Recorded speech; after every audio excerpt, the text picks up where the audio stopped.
Good morning, everyone, and welcome. It matters not a jot to me about numbers when two or three are gathered together. The last time I came, we did a bit of an experimental service, and I'd like to continue with that theme, though I have taken note of the comments that were made last time. We're not going to have a set sermon as such, but I'm going to offer some thoughts. So you will be free to interrupt and put in your own comments on this as I go along. Time limited. Okay? So let's just begin by lighting the chats. Thank you, Martin.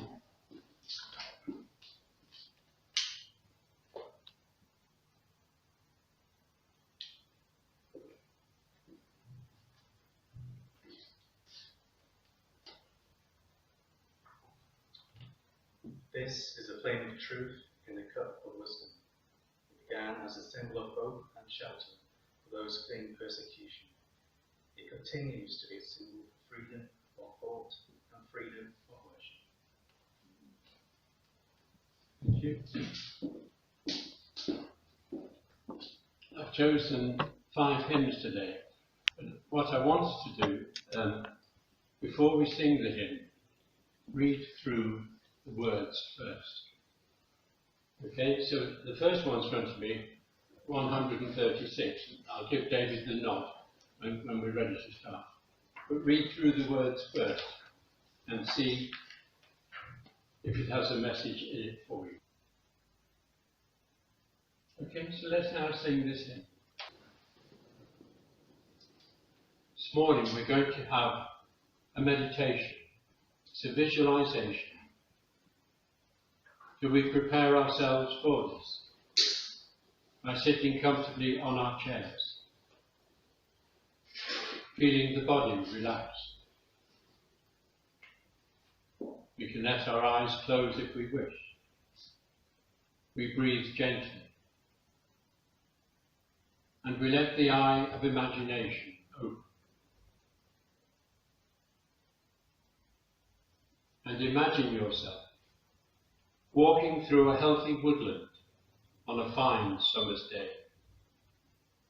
Dappled sunlight dances in ever-changing patterns on grassy spaces between the trees, where ferns and herbs and wild flowers grow in abundance. You walk on into a spacious, airy glade where many oak trees stand, and where there is plenty of room between the tree trunks for you to move about freely and with ease. A variety of birds are singing from up in the leafy branches, and you can sense the many wild little creatures in the undergrowth, even though they may be hiding from your sight. Oak forests allow for such an abundance of life. Oaks are very hospitable trees. One tree can provide a habitat for hundreds of different types of plants, insects and animals, in a long life that is likely to span several centuries. As you look around you, notice that each of the oaks is at a different stage of its life. There are small, tender young shoots growing together in clusters, of which only 1 or 2 will in time grow to full height. There are strong, straight, youthful trees, asserting their space with branches spread out on all sides. Their bark is even, their posture tall and upward, and they look towards the future, towards new centuries to come. And then there are old oaks, which, although still strong and powerful, have lost the upward motion in their stature and have increased in girth instead. Their bark has become rough and tatty. Mosses and ferns grow up on the rain-facing side, and where their heavy branches part, clusters of bracken thrive, high up in fertile hollows. These old oaks look full of character, each one a distinctive individual, expressing a particular quality in the way it stands. Some of the very old ones look strangely whimsical, as if they have carried on growing on one side only, forgetting about the other. Or they may have largely died off and now stretch out one last living branch, looking like St. Christopher carrying the child. Hundreds of summers and winters have brought out this uniqueness in each one of them, just as the experience of life unfolds potential and character in us. Now let yourself feel attracted to one oak that particularly appeals to you. Imagine yourself lying down comfortably on soft pads of moss beneath it, closing your eyes and tuning into the qualities that this tree expresses. And imagine, it all starts with a little acorn, having dropped onto the fertile early autumn soil. It lies there brimming with ripeness and potential until a squirrel or maybe a passing jay finds it and buries it for winter provision.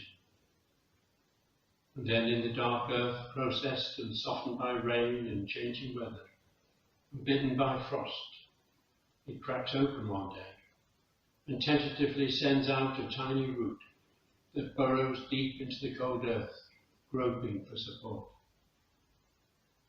And when nature awakens again in the spring, a slender shoot appears above ground, bearing its first hard little bud towards the light and the warmth, which is increasing in every day.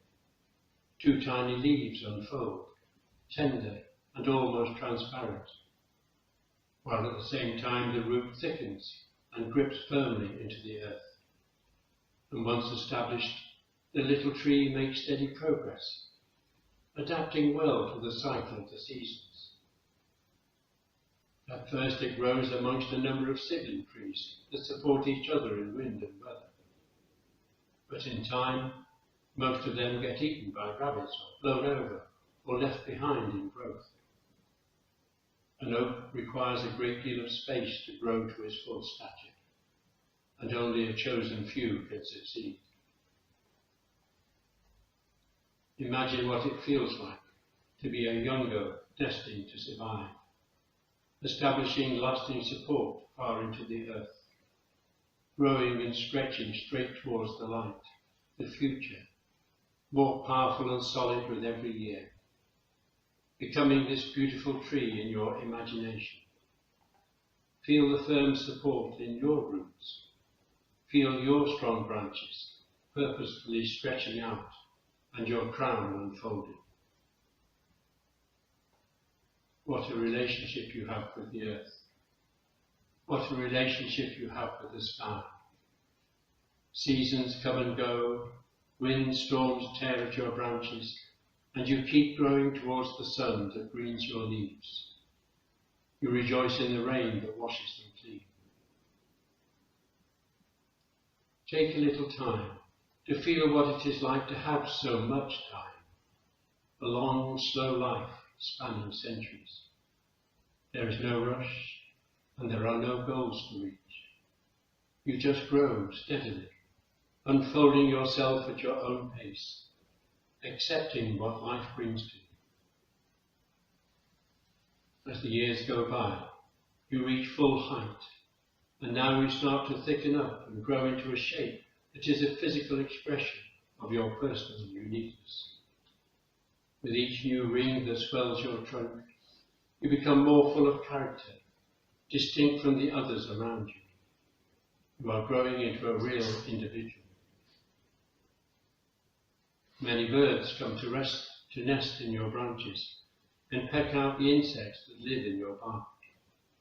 Squirrels chase each other up and down your trunk and feast on your acorns, while rabbits dig amongst your roots, building their warrens, and tiny mice rustle amongst the fern and the ivy that climbs up on you. And countless little creatures come and go, new generations with every year. Their lives are lived so much faster than yours. You have met and known them all, and have provided a habitat for each one, allowing them to live their little lives in your shelter.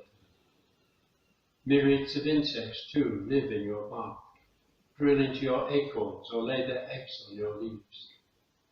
Fungi grow amongst your roots and bulge out from your trunk, and their subtle network of minute threads clinging to your very fibres. Wild flowers and ferns thrive in the shady patches beneath your branches, fed by the compost your fallen leaves provide. You are big and powerful. You can graciously accept these passing forms of life, depending on your unwavering support. They are all part of the cycle of waxing and waning. And slowly over the centuries, while you are growing ever more individual, you will find that the expansive power and strength of your youth has faded. You are an eccentric old oak now, wide in girth and very knobby. You cannot feel some of your branches any longer, and parts of your wood are rotting and weak. And yet this too you can accept with good grace. You have had so long and rich a life, and have held out so strongly for centuries. It feels a relief now to get by on less energy, for less needs to be channeled into those parts that are still green and growing. And as long as they are there, you will have the strength to carry on, from season to season, with the same solid dedication to living and to producing fine acorns, of which only a chosen few may well grow into strong trees, like you, to secure a green future for centuries to come. Spend a moment feeling the rooted strength and stability of the oak in your own being. Let it inspire you with confidence to spread out and live to the full, trusting in your potential and individuality, letting it unfold naturally at its own pace, and accepting what life brings as the tree does. Let it inspire you with the strength to carry on, one day at a time, adapting to the seasons of life, and to offer the fruits of your efforts generously, like the oak does, so that a chosen few perhaps may take root, sprout, and grow far beyond, into a fertile future.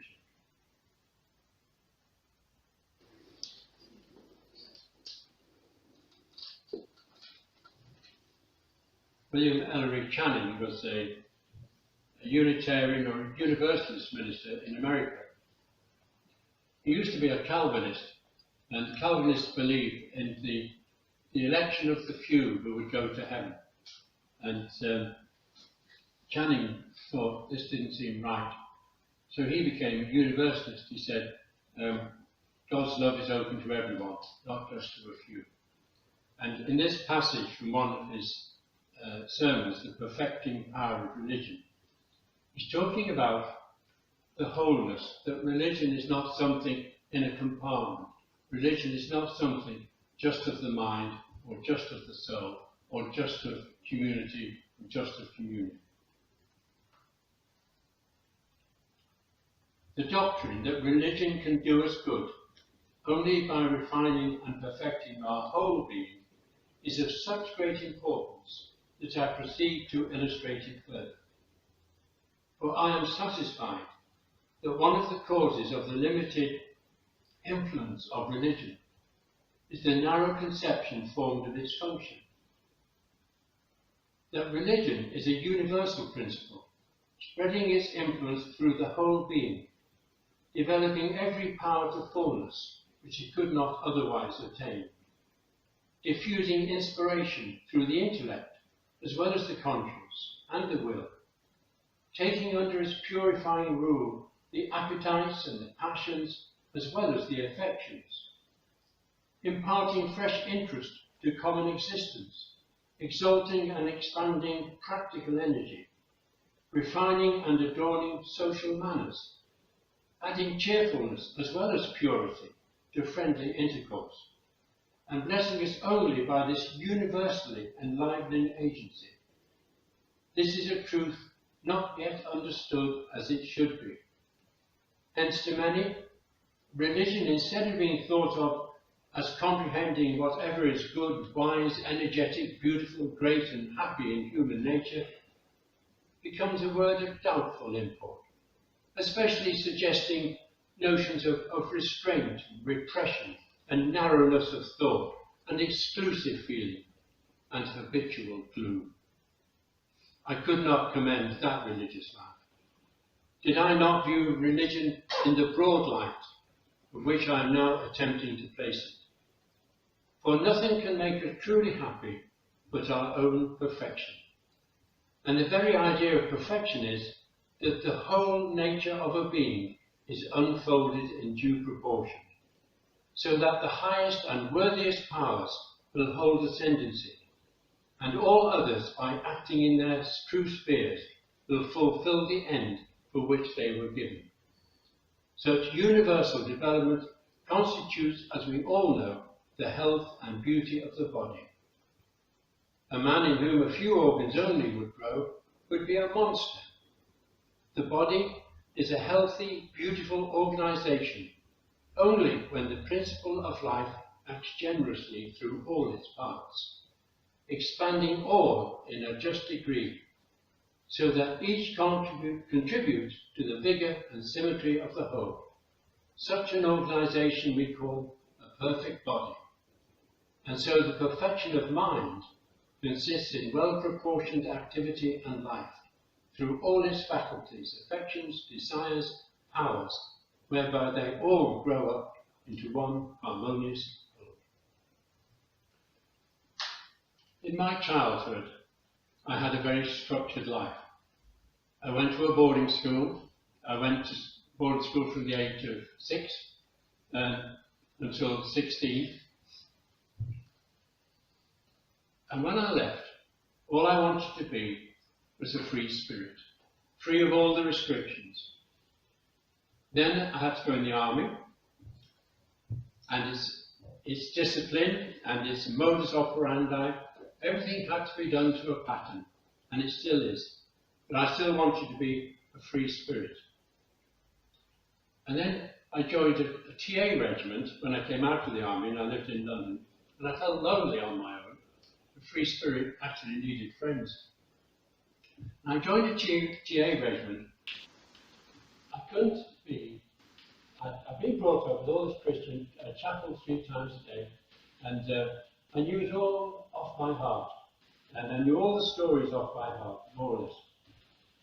When I went in the army, it's a conflict. You cannot say, bless the tanks, peace to the tanks. So one or the other had to go. So the Christianity went. So then I became this wandering free spirit. But obviously there was something still spiritual within me that had a need. And I ended up amongst the Unitarians. And I don't know why.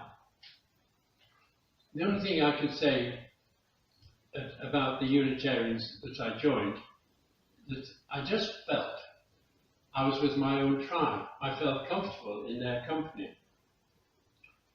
I had no idea what they actually believed in, which is very fortunate because I had no idea myself what I actually believed in. And I never asked anyone, and to this day I still don't ask people what they believe. Remember Stephen Lingwood saying, having a discussion group on what we believe, and they all ended up arguing. So I assume everyone has their own ideas about faith. And I often wonder if the people who go to the Unitarian churches feel as uncertain about what they believe as I do. Or if they actually have faith off pat, they all know about it. My problem starts with the word God, and we had it in the hymn. And immediately I have a sort of emotional reaction to it. The word God, I suppose through this schooling that I had, it's imprinted through me like letters in Blackpool Rock. And I don't like it.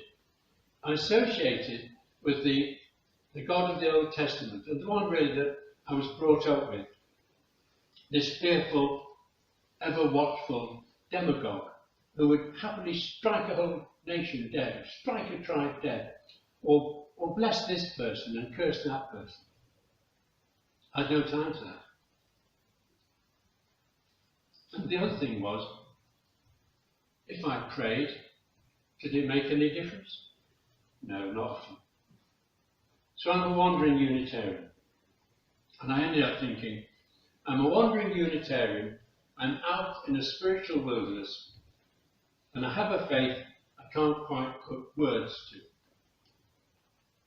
And the wilderness has no signposts, it doesn't tell you where to go, except for one, which is back to the Christian church. But to me, it should have a skull and crossbones and say, poison. And out of all this, I've come up with having no God. I thought, that's it. The only way to deal with it is not to have a God. And I felt, in a way, quite justified. But it leaves me with questions I cannot fully answer. Can't explain everything. I think it was Carl Jung who said, don't worry about God, because God is simply a projection of yourself. You create this God figure with all the qualities that you want to have for yourself. And that fits with the Christian church really, because they decided this is the figure of God that we want. That's going to control you. You've got to be obedient to it. You've got to go to church every day. They created this figure of God in their own image. So I go along with Carl Jung on that. And then I thought, William Blake, who wrote Tiger, Tiger, Sheep, Burn and Bright Love, he said, God that we all worship is actually a demiurge.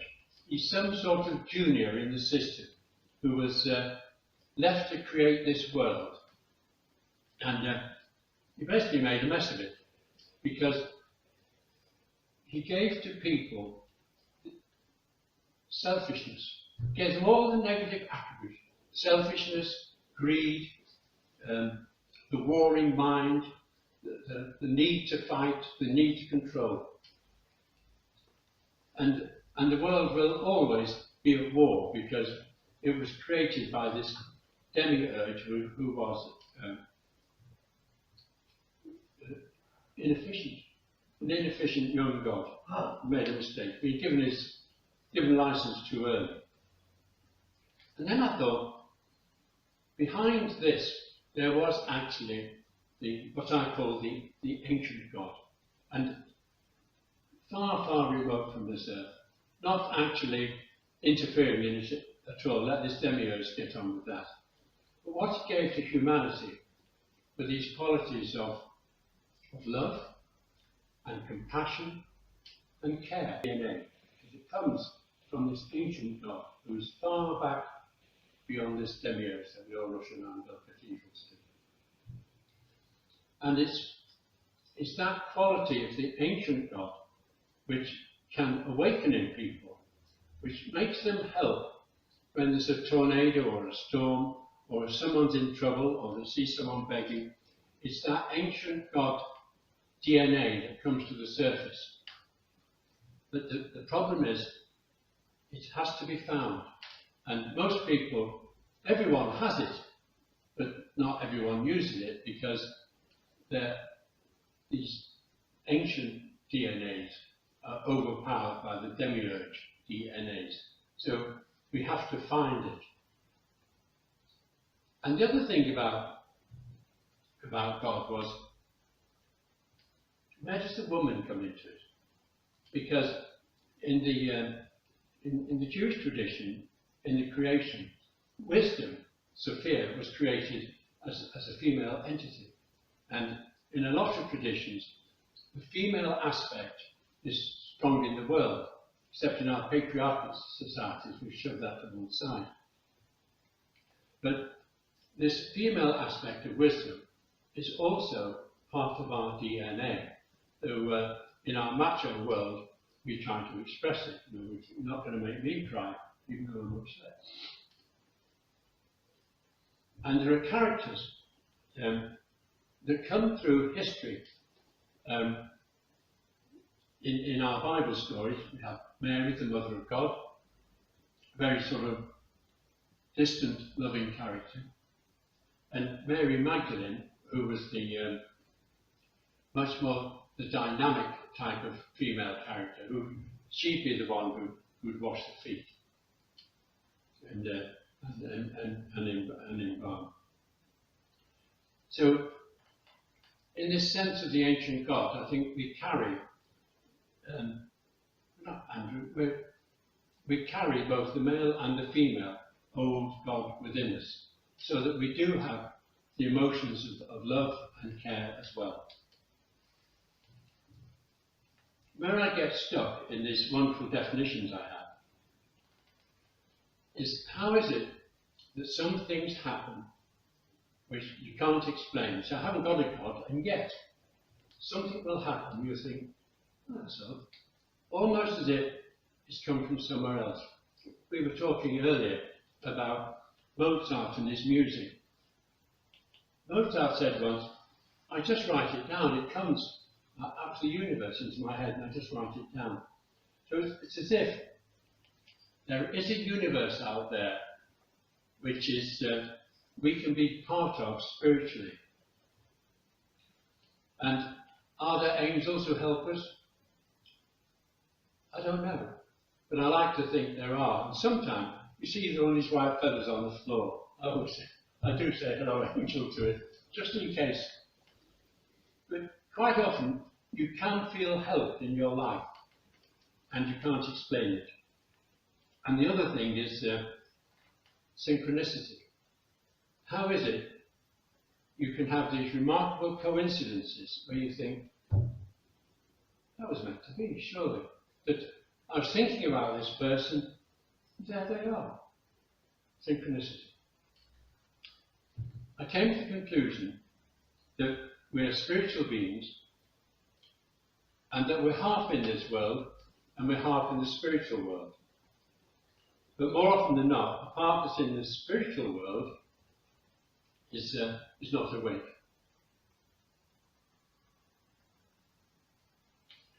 I came to the conclusion as well, I have my own theology, and I've got the theology of the three-legged stool, that because I don't have God anymore, I've got to do it myself.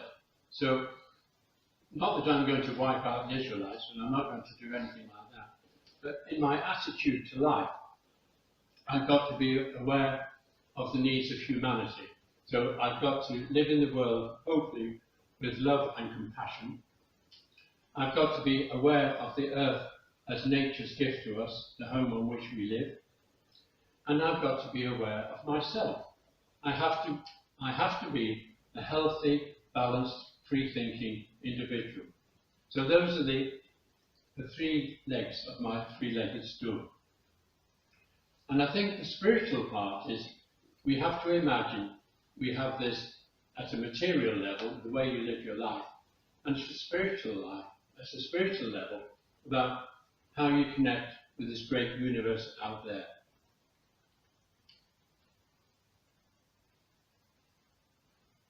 So that's where I've ended up, amongst the Unitarians.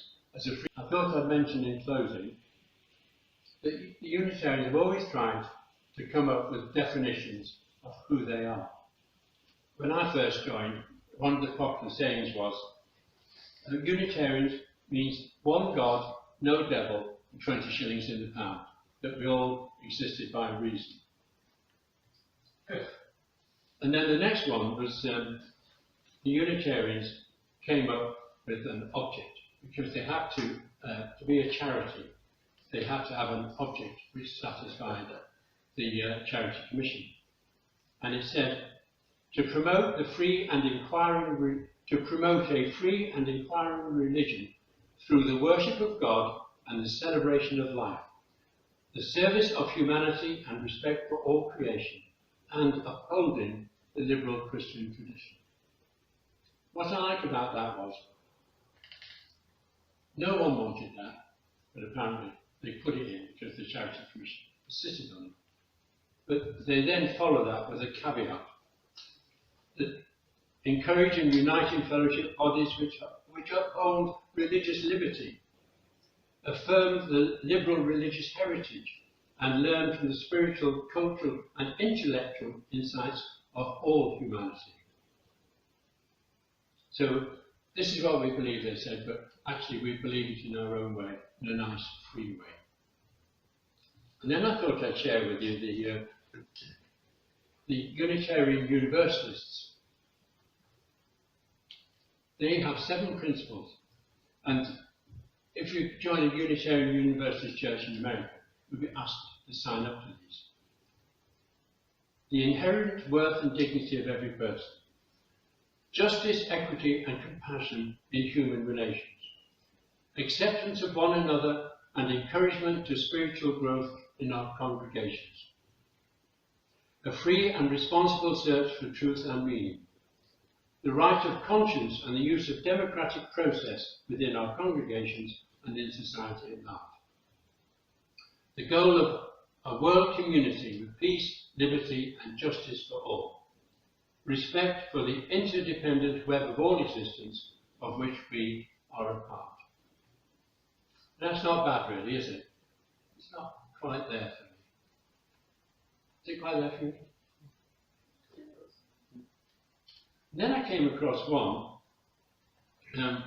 which is quite old, James Freeman Clarke. Have you heard of him? He said there are 5 precepts. And he was writing in 1860 about there needs to be a new theology of religion. And the first one he said, the fatherhood of God. And what he meant by that was the essence of free love of the father for his children.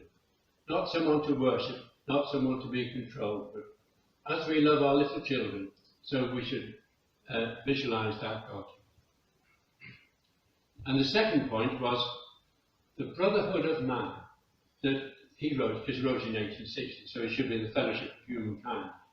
But he said, if we're all children of the same God, we should all get on and we should all try to get on together.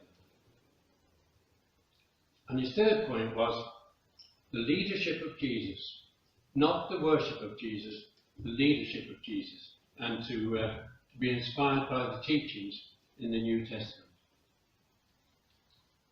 And the fourth one was salvation by character. And what he meant by that was that we have to improve our own lives in our physical and mental well-being so that we become the perfect human beings that he believed we were designed to be. And the last one was that humanity upward and onward forever. Because he said, we are thinking, creating people. You cannot stop the clocks. You cannot have a church fixed with old rituals and Victorian standards and Victorian dressing. That the world is moving forward, but it's got to move forward in this sense of wholeness and in communion with nature. And actually, I was quite taken with that one, even though it's old, and I think, well, you can at least, you can make something out of that one. So that's just been a little reflection on me and my search for God. And I've ended up thinking, I've abandoned the Old Testament God, and I'm left with the mystery. And I really believe there's a universal something down there. I like the idea of the ancient distant God. You can worship, when you worship, you can respect this ancient deity. You don't ask for anything, you just respect it. Thank you for creating all this and for creating me and giving me the opportunity to try to be a whole person. Okay? End of discussion.